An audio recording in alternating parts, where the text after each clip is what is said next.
nello Stato in cui vi è il massimo numero possibile di proprietari, non è una cosa sola da discutere, non facciamo adesso, ma da promuovere e costruire. Nessun avanzamento nel pensiero o nell'azione sociale è possibile se cerchiamo di provare a noi stessi, in teoria, ciò che dovremmo tentare di realizzare nella pratica. Cioè, cosa dice? Noi anche qui stiamo discutendo e stiamo cercando di convincerci noi. Dobbiamo realizzarlo in pratica, in sostanza. E la teoria è corretta e giusta. Però, ultima cosa di McNabb, cosa dobbiamo fare? Dobbiamo stare attenti a misurare quelli che sono i bisogni reali, naturali dell'uomo. Qual è quindi, si chiedeva, l'unità di misura del nostro sforzo? È questa qua, sentite che bellezza, fa venire la pelle, tocca leggere, almeno a me. E è l'invocazione che fa a me, ma anche a tutti noi, mi auguro.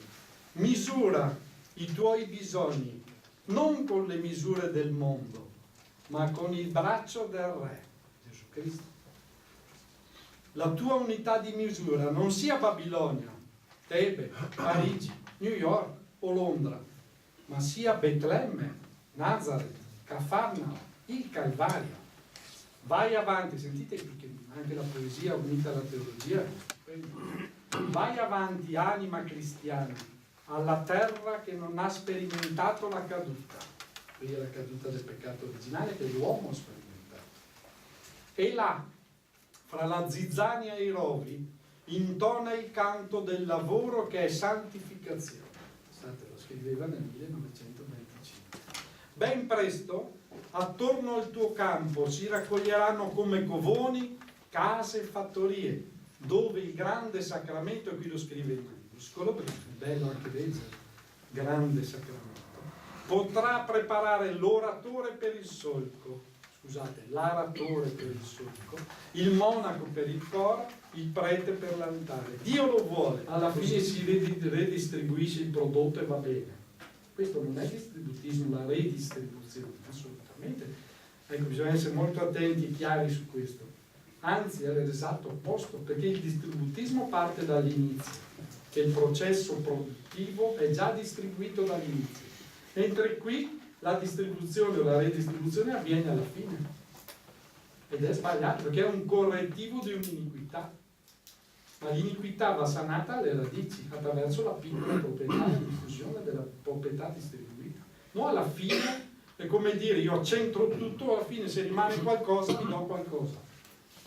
Bestie così, alla fine ho mangiato, butto giù le briciole, è una proprietà a che fare con qualcosa di essenziale, non è qualcosa di esterno.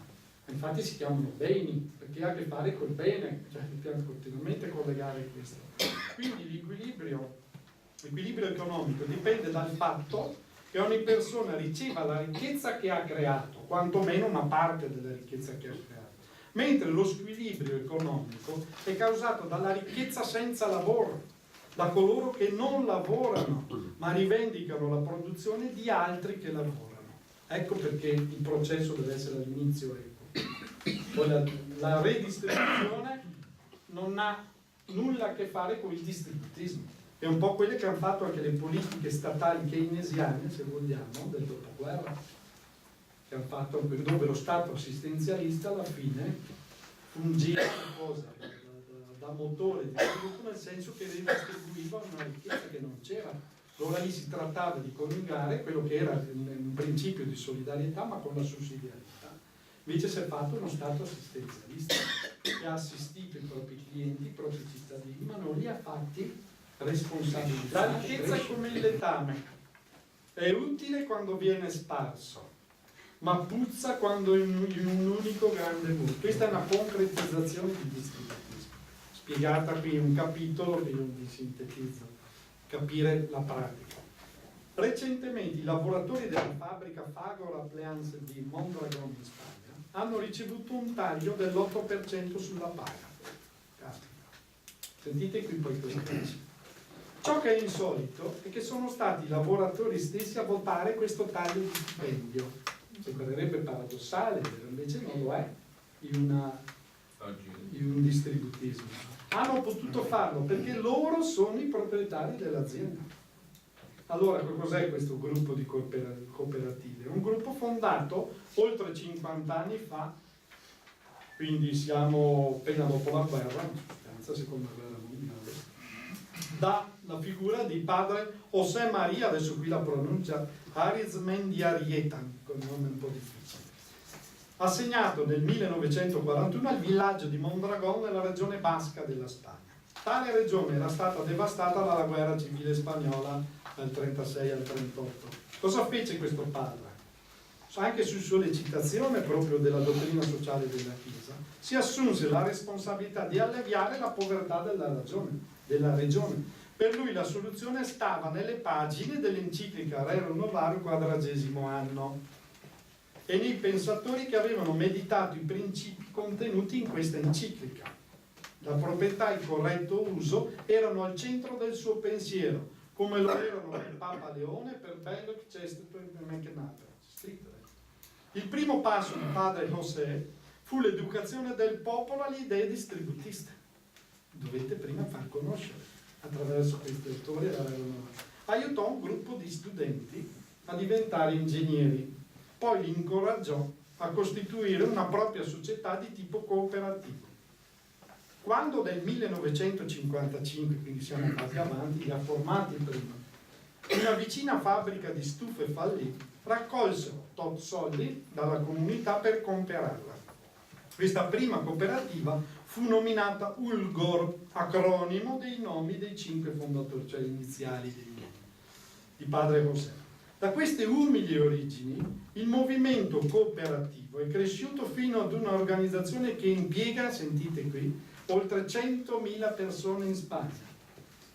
Fa capo a una vasta holding internazionale e possiede a partire dal 2007, quindi dati abbastanza recenti, un patrimonio di 33 miliardi di euro, circa 43 miliardi di dollari, lui è americano, lo traduce qui, con un fatturato di 17 miliardi, non sono così. L'80% dei lavoratori spagnoli è anche proprietario, non sono tutti chiaramente, è quello che dicevo, altrimenti diventa utopistico. Però sentite i dati, adesso che vi dirò, che fanno davvero rabbrividire e pensare. Il 53% dei profitti è destinato ai conti dei dipendenti proprietari, quindi più del 50%. La cooperativa è impegnata nella produzione di beni di consumo, beni capitali, nella costruzione, nell'ingegneria e anche nella vendita al dettaglio. Ma oltre ad essere un'immensa impresa industriale e anche d'affari, la corporazione è soprattutto un'impresa sociale, quindi di responsabilità sociale. Realizza programmi di previdenza sociale, istituti di formazione, centri di ricerca, ha un suo sistema scolastico e universitario e fa tutto senza il sostegno dello Stato. Non ci sono azionisti esterni che possono mettere in minoranza i lavoratori nelle stesse cooperative. E qui è un dato che a me, ve lo do come ultimo dato, è una cosa che mi ha fatto quasi trasalire perché non esiste da noi. La retribuzione del dipendente più pagato, perché non tutti sono proprietari, il 20%, pensate, la retribuzione del dipendente più pagato è limitata a 8 volte quella del meno pagato. È limitata a 8 volte quella del meno pagato. Quindi c'è poco sbilanciamento. Noi abbiamo i manager che prendono 300 volte, 500 volte quello del dipendente. Voglio dire, vedete lo squilibrio? E qui dopo nei dati di fatto Mondragón vanta 50 anni di storia di crescita che nessuna organizzazione capitalista può eguagliare. Quindi